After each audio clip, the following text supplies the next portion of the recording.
So now it's my privilege to introduce our president, Kim Seeley, and this is really a special moment for me and really for all of us. Kim has served on the board for 12 years, and he's been president for the last 6. And this is both our last conference as board members, sadly, because of term limits. So Kim, what are we going to do next? So you may have noticed some of the quotes posted on the wall in the hallway. And usually these are quotes from several members and past speakers. But in honor of Kim's retirement from the board, all of the quotes are from Kim. So I wanted to reassure first-timers and some of you others that we really aren't a Kim Seeley cult. He is our beloved leader, though, so come on up.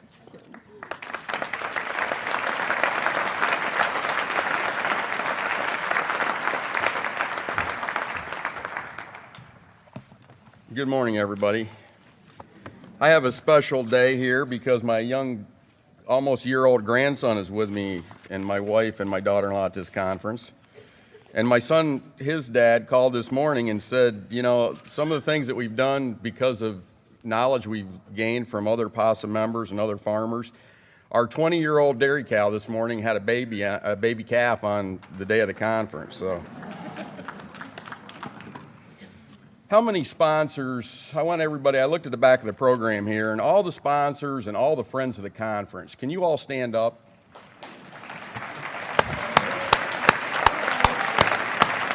Good. And something that's kind of a tradition, all the first-time conference goers, can you all stand up?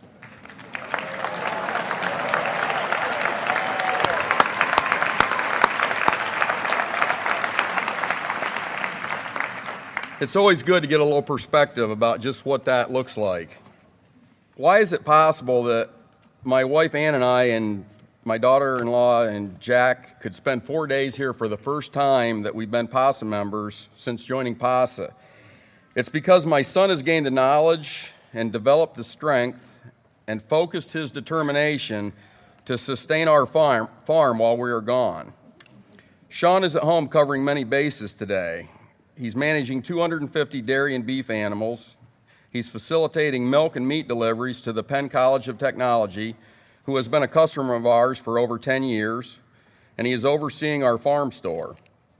His job would be better described as full-time with mandatory overtime. And my mother, at 87, still works full-time every day as well, cooking, serving, and bookkeeping. And she would call it part-time because it's only 40 or 50 hours a week. Sean and Jess and our youngest son, Dane, and many of your children have grown up in the undergraduate program of what I lovingly call the Pasa family of higher learning. What a proud moment it is for me to look at this amazing group of young people, young leaders who have now joined the Pasa family graduate program. Our organization is sustainable because of all of you as mentors and all of them as students. We have the human chemistry now necessary to show how to protect human sustainability. Youth cannot learn right from wrong unless they have good role models and good examples of what is right and wrong. My definition for anyone who has never made the pilgrimage to this conference is it will be life-changing. Because from the first conference I ever went to, as not a young person, but as a middle-aged person, it was life-changing. Because Pasa is the organization for trust, for honesty, and for gathering knowledge for farming and living sustainably. We stand together every day to educate, to provide leadership, and to foster relationships that further sustain our communities. Our member successes are being used as case studies worldwide for sustainable solutions to feeding the world with food fit for our children. Jerry Brunetti recently shared a quote with me from Gandhi. A society can be judged by the way they feed their animals. A society can be judged by the way we feed our animals. How will our society be judged? You and I as Pasa members can be proud that our animals and children are being fed in a manner that will sustain many more generations. I started doing my undergraduate courses 56 years ago when I was born on a dairy farm and rode on my mom's hip and my dad's shoulder as they showed me how to work hard, treat people fairly, have reverence for nature, and to go get an education. They also told me after I got an education not to come back to the farm because the work was too hard, the hours were too long, and the pay would never be as good as industry. And at that time, CEOs weren't even being paid obscene amounts like they are today. And the culture back then was still mostly honest. And back then there were plenty of jobs for young people and everybody that wanted to work. In today's society, we have 20-year-old billionaires, and we have corporations that pretend that purchasing robots and putting them in service is a better decision than employing and educating young people to perform real work. Back then and today, I've never regretted that I returned to our farm. Our farm's brief detour, see, Jack doesn't even like to listen to me. He's heard it all at home. Our brief detour down a road of unsustainable dairy production was quickly turned around after coming to my first Pasa conference. That is when our family farm joined the Pasa Family Graduate Studies program.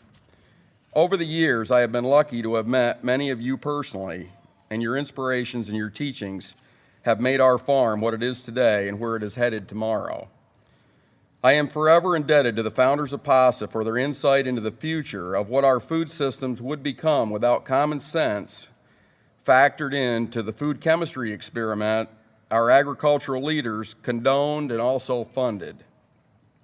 Lessons learned from our hardest problems become the moral fiber and fabric of life that builds our character.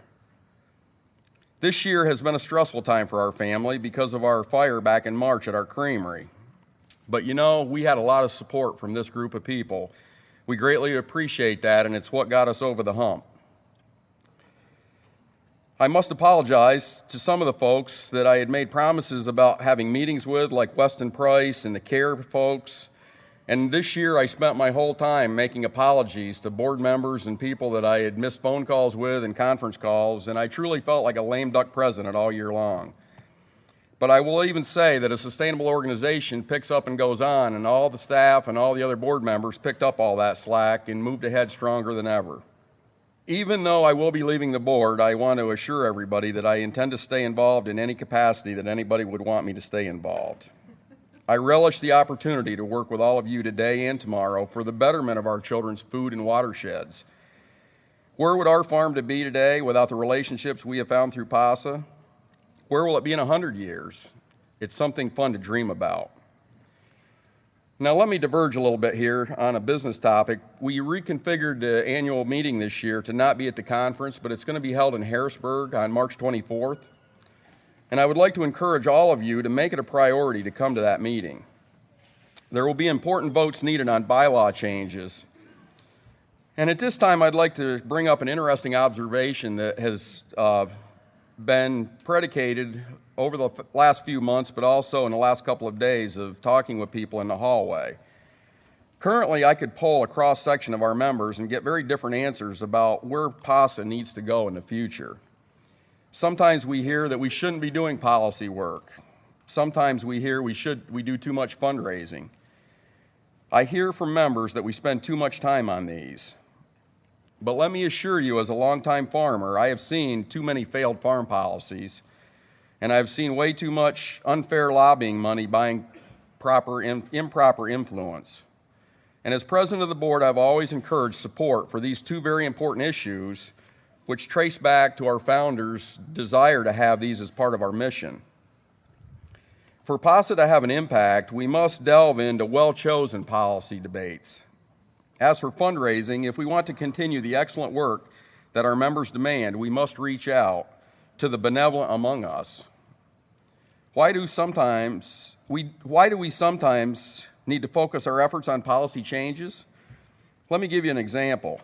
When issues arise like freedom to choose a diet of your choice, and let's just pick raw milk, for instance, or genetically modified organisms, for instance, or many other things. Or another example is, when will our society get an intelligent global energy policy? Protecting the water we drink and the food sheds we cultivate must be a priority. Policy is a part of that to affect change. The energy industry has not demonstrated fairness with landowners. They have not been open and honest about their practices and what they want to do when they invade our farms. And I live in the middle of the invasion. Pasa must be the voice of reason to convince our legislators that more information is necessary, more safeguards are necessary, and some things must be mandated. In addition, Pasa at that annual meeting intends to have a debate in the afternoon and issue a Marcellus Shale drilling policy statement. And we have set up a website. It's called marcellus@pasafarming.org for any member to send articulate, intelligent emails to us. The board of directors doesn't feel that we should make this decision on policy. We want to engage our membership. We are a member organization, and your input is important for democratic representation.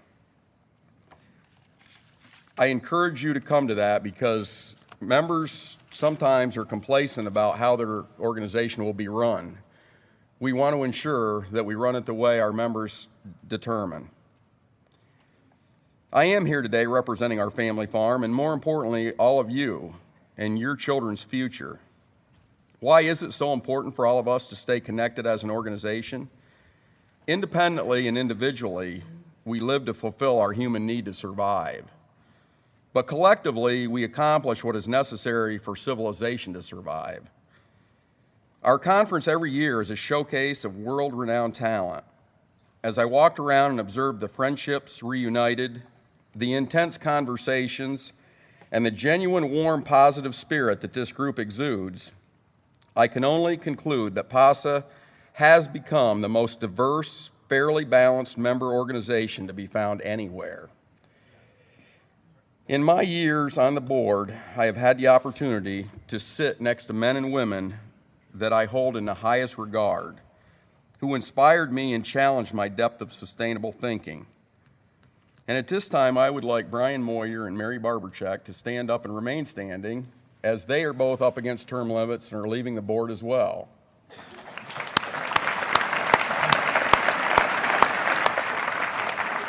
And you gotta stay standing, get back up.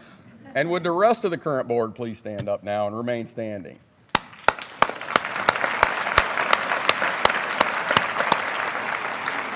You gotta stay standing.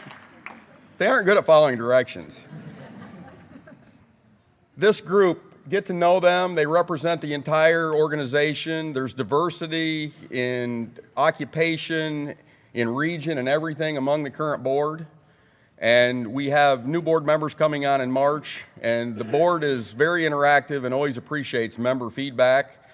We want to serve you in the capacity you elect us to do. And at this time, while they're standing, will all previous board members please stand?